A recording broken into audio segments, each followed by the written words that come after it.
Secretary Mr. Pujari, Mr. Banerjee, Excellencies, business delegations from UK and India, officials from Government of India, from the Government of UK, several business representatives from the government companies in India, distinguished ladies and gentlemen. It's indeed wonderful to see both governments in UK and India working together in this spirit of cooperation and collaboration, particularly so soon after the announcements made by both Prime Ministers to expand the area of cooperation, particularly in the field of energy, only last August, resulting in this UK-India dialogue in April. It's great to have you with us, Your Excellency, and my colleagues and I extend a very, very warm welcome to you and to all the other delegates who have come from the United Kingdom to India. At the outset, I pay homage to all the victims of the reprehensible terror attack on 22nd of March, right outside the British Parliament. It's truly something that India has faced for nearly 2 decades now. We have also had a very serious attack on our Indian Parliament many, many years ago. And the people of India stand in solidarity with the people of the United Kingdom in the fight against terror that the entire global community is collaborating, is working together to once and for all bring an end to this very, very serious threat that humanity is facing. Both the United Kingdom and India are also partnering very closely in addressing the other threat before the world, the threat of climate change, the threat of global warming. Both governments worked together at Paris. The Paris Declaration is testimony to the efforts of the entire world coming together to face this situation. And I'm sure in the years to come, our engagement will expand even further, particularly in the light of the various steps that both countries are taking to ensure that we leave behind for the next generation a better planet to live in than the one we inherited. India and the United Kingdom have a lot of potential areas of engagement. We have benefited from technology from the United Kingdom over the last several years, decades, maybe centuries. India has benefited from the people-to-people engagement with the United Kingdom. We have benefited deeply while firming up our own constitution and the processes around the legal system from the United Kingdom. And on a more personal note, my daughter, having studied at the Westminster School right outside your House of Commons or Parliament, and I remember that day, she was the one who was most disturbed when the attack took place in London, even though she's moved on from the UK. And on an even more personal note, I miss Hyde Park deeply. I'm sure this India-UK energy dialogue, which is oriented towards strengthening this partnership for mutual benefit, for growth, for a better quality of life for the people of both countries, to provide business opportunities, as well as create an enabling framework which helps investments flow both directions, from India to the United Kingdom and from the United Kingdom to India, which helps technology flourish across the oceans. And if one was to really capture the essence of this partnership, I think that can only best be understood from the fact that there is a deep trust factor between the two nations. And that trust defines the future as I see it. The fact that governments of both countries trust each other, the fact that the people of both countries trust each other, and feel very comfortable when we are doing business and we are engaging with each other. I think if you walk down the streets of London, and to my mind, I've never had any visit to London where while walking on the streets, I've not had 3 or 4 acquaintances whom I bump into. I don't know whether the same would happen to you in India given the large population we have here. But truly, Indians feel very comfortable when we are doing business or we are living or working in the United Kingdom. I'm sure this partnership in a post-Brexit era can only strengthen further, given the high level of engagement that we have already had, both Prime Ministers, the Honourable Finance Minister of India and the Chancellor of the Exchequer having an excellent interaction very, very recently. The frequent visits that ministers on both sides have had to further expand the dialogue and exchanges, both political, commercial, business, and in terms of international engagement. And then more particularly the fact that India provides a market opportunity for serving 1 billion plus people to leverage the strengths of UK in terms of your investment capability, in terms of your ability to provide new technologies, and in terms of India's ability to adopt to those technologies. In fact, if one was to look at the energy graph of the United Kingdom and India, particularly given technological advancements and energy efficiency playing an important role in the days to come, I would suspect the consumption of energy, electricity, other forms of powering your economy would actually fall over the next 2 or 3 decades in the United Kingdom, leveraging on technology, of course. Whereas in India, even as we leverage technology, we will still need to almost quadruple our energy needs in the next 17 or 18 years. In this scenario, we provide that big opportunity to UK businesses to expand at scale, to use your technologies at levels which probably would not have experienced before. In a small way, India has actually moved the needle on the LED revolution worldwide from a small market share, global market share of 0.2%. In under 2 years, India has expanded the use of LEDs in India to almost have a market share anywhere between 12 and 14%. An expansion of probably 100x in 2 years.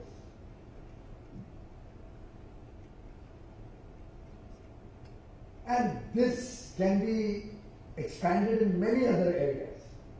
I was looking at our solar expansion, where we are looking at growing by about 40 times in a 7-year span.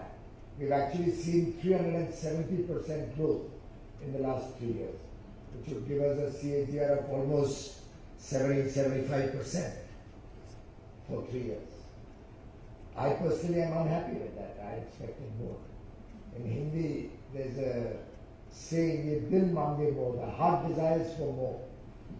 And I think you will agree with me that in government, as representatives of the people, working to give a better future to our people, we can never rest, we can never be satisfied with what is achieved.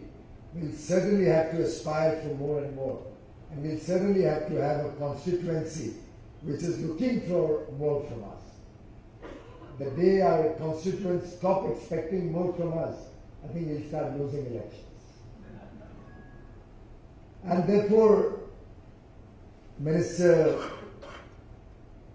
Clark and I are both committed to ensuring the success of this engagement between the United Kingdom and India in ensuring rapid expansion of our dialogue in different areas, in seeing how both sides could benefit from this engagement, and in playing the role of a catalyst to help businesses on both sides flourish, expand the frontiers of opportunity that is available for both businesses both from India and the United Kingdom.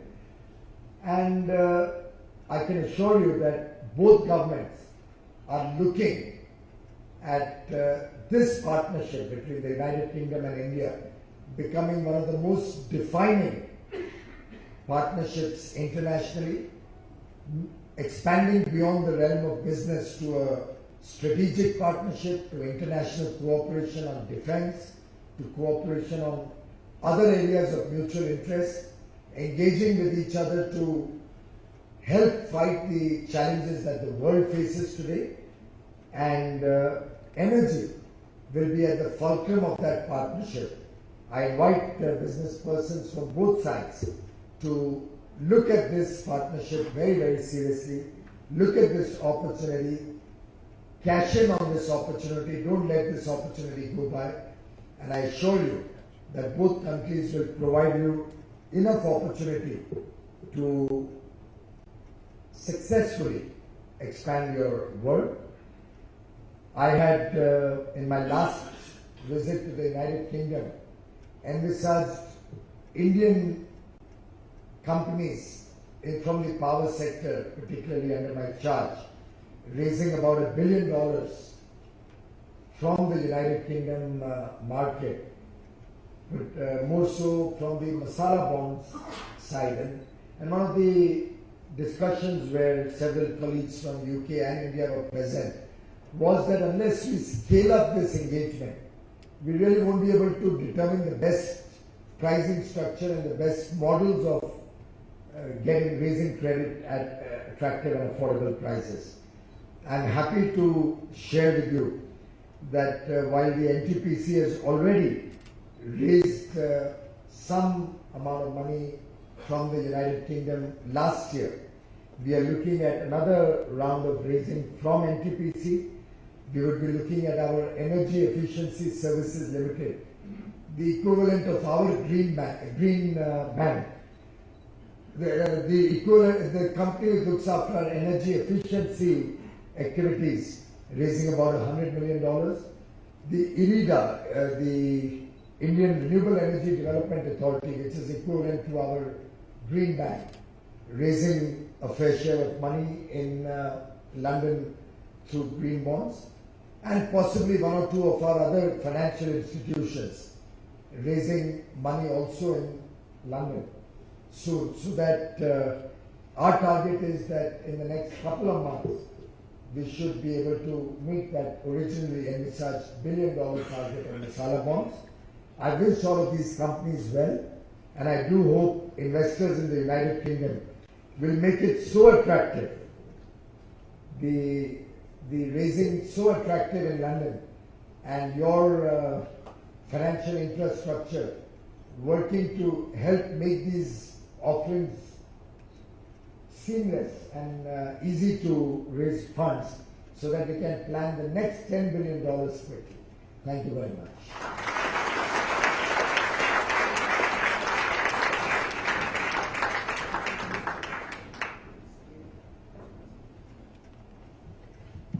I now invite the Honourable Secretary of State from the UK to share his insights with us.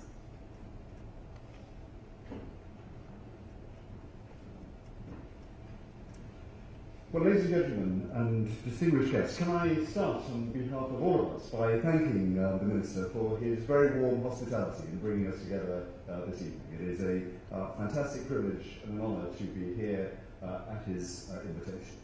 And it is a particular pleasure for me, as the Secretary of State for Business, Energy and Industrial Strategy, to be back in India for the second time since becoming Secretary of State in the summer of last year. Last time the Minister and I met, it was, I think, at midnight in his house, which was a lesson to my ministerial colleagues back in London that they should be working as hard as the ministers do here in India to further our efforts. But it was a great pleasure. We had a very good and productive conversation. That was in August, and as the Minister said, we discussed then how good it would be to turn what was a commitment made when the Prime Minister Modi visited London, that we should have an energy dialogue. In August, we thought that it should be in the spring of this year, and here we are, and it has been such a success already in terms of the meetings that have taken place today, and we very much look forward to the discussions that we're having tomorrow. So I think a great deal of thanks are due to our officials on both sides for having made what is already a very successful exchange. And it's very clear to all of us here gathered this evening, to the atmosphere in the room, exactly as the Minister said, just how very close our two countries are. The Minister talked so warmly about the comforts that we feel in being in each other's company, in being in each other's countries. The trust that has characterised the relationship that we have and is behind many of the collaborations that are reflected in the attendance in the room here this evening. And I think the dialogue that we're having today and tomorrow are a reflection of that closeness of our relationship, which will become closer still. It is not a coincidence that India was the first place outside Europe that Theresa May visited when she became Prime Minister of the United Kingdom. And as the Minister said, many of my ministerial colleagues, in fact, at any given point, it seems half the cabinet is in India to develop this relationship. The Foreign Secretary, the International Trade Secretary, just earlier this week, the Chancellor of the Exchequer, as was said, and the Governor of the Bank of England, had a very successful economic and financial dialogue. The Defence Secretary is coming early next week, and many more of my colleagues will be coming. If our High Commissioner looks a bit exhausted with it all, then you will understand the work that we are giving him as a government. But it is a delight that this relationship is blossoming in the way that it is. And so, with my colleagues from UK businesses, over 40 UK businesses, leading businesses in the energy fields are with us here for these discussions, and it is very clear that this is a very important partnership to us. Of course, amongst the countries of the G20, the United Kingdom is the biggest overseas investor in India, and India is the third largest overseas investor in the United Kingdom, and the second largest in terms of the jobs that are created. And between our two nations, we have not only a shared past, historic and industrial, but a shared trade future. This is very clear to us all. One that is built on innovation, on better use of skills, and of course on energy, which is what unites us and in what I want to talk briefly about this evening. When Theresa May met Prime Minister Modi, they were clear about the shared commitment to an enhanced partnership on energy between our two countries, building on a 35-year history of energy collaboration that many guests in the room this evening have been instrumental in cementing. We both share the same strategic priorities of secure, affordable and sustainable energy. We're both committed to the Paris Agreement and to low carbon growth. In the next 10 years, as the Minister was saying, the growth in the energy demands in India, as predicted by the IEA, are that India will replace China as a major source of growth in energy demands around the world. Therefore, the commercial and technological choices that you make as a nation will have a huge influence far beyond your borders. We will work with India to throughout this challenging time, a time replete with opportunity, to support you and your priorities in reducing dependency on energy imports, in boosting energy security, in strengthening energy markets, and in developing cleaner sources of energy. Many of the projects that we've been working on together are tackling these very issues. Our cooperation with the Ministry of Power will share the UK experience to help improve the efficiency of India's power companies, remove barriers to investment, and support the deployment of renewables in India's energy mix, already gathering such momentum under the wise guidance of ministers in the government. We've been working with the Ministry of Petroleum and Natural Gas to increase the attractiveness of the Indian market for investment and to support Prime Minister Modi's ambition to make the switch to a more gas-based economy. And as we celebrate the first Energy for Growth partnership event, we have to ask ourselves, what more can we do and what will the future look like? Tomorrow I will meet with Minister Pradhan and we will discuss how we can further support collaboration in the oil and gas sector, initially through partnership in exploration and production. We'll also explore further opportunities for bilateral collaboration on policy and technical issues, including collaboration on the implementation of India's hydrocarbon exploration licensing rules. Tonight and tomorrow, I will continue my discussions with Minister Goyal to talk about our collaboration on power and renewables. And without wishing to preempt those discussions, I'm confident, I know already that we will find much in common. From our shared commitment to renewables, to our unwavering focus on providing secure, affordable power for our citizens, I look forward to the discussions that we're going to have. And I want to end our remarks this evening on talking about three things that I think will be central to our future energy relationship: investment, innovation, and implementation. First, investment. I've already mentioned the rate of growth that India will see in its energy output. But to meet that demand, the IEA predicts that India will need to invest £3.6 trillion in its energy sector by 2040. So supporting energy investment into India is important for us as it's important for you.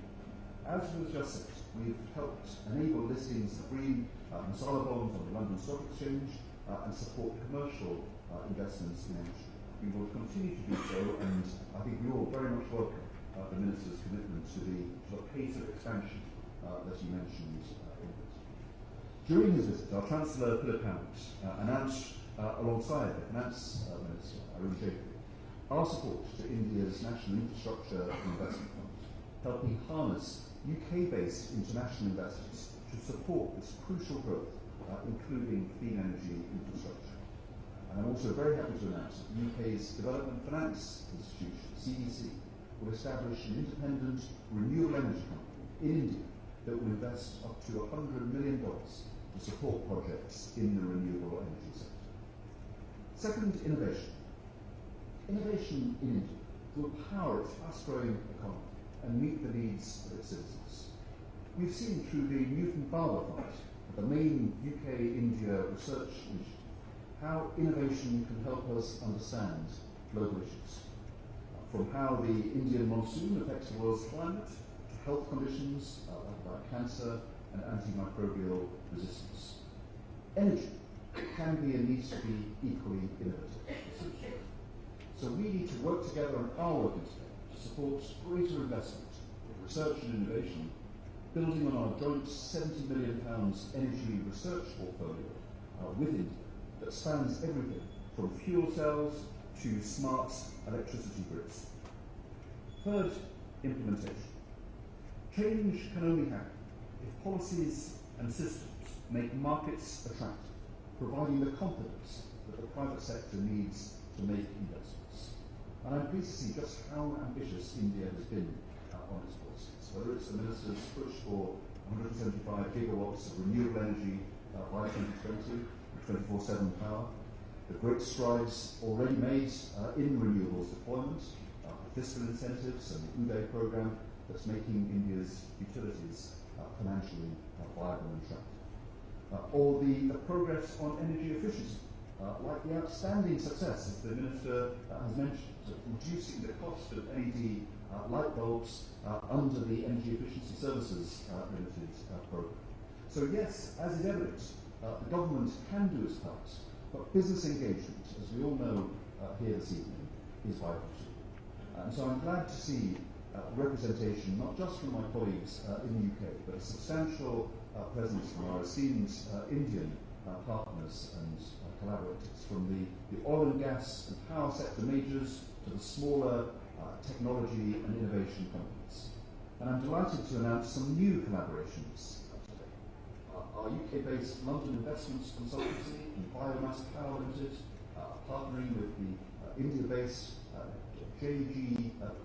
GJ Nature, and together the three companies are going to invest £47 million in a renewable energy project which will process up to 500 tonnes of solid waste per day to convert to energy. The UK's Smarter Grid Solutions has entered into a partnership with Indian-based NZen Global Solutions, which will bring innovative software and technologies to India, enabling electricity distribution utilities to manage decentralised energy resources. And congratulations to Nano Giga Solar Limited, UK, who signed an MOU with the energy startup E4U and Indian companies Sohadra and Mekavek to support a £195 million investment by E4U, which will establish a solar cell production facility here in India. So in closing, I'd like to thank everyone that's been involved in hosting this first partnership event and for opening up this great opportunity to enhance our partnership in energy.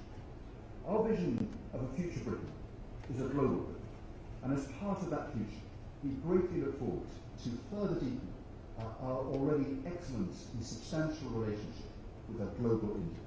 Thank you, and I hope you enjoy the rest of the evening.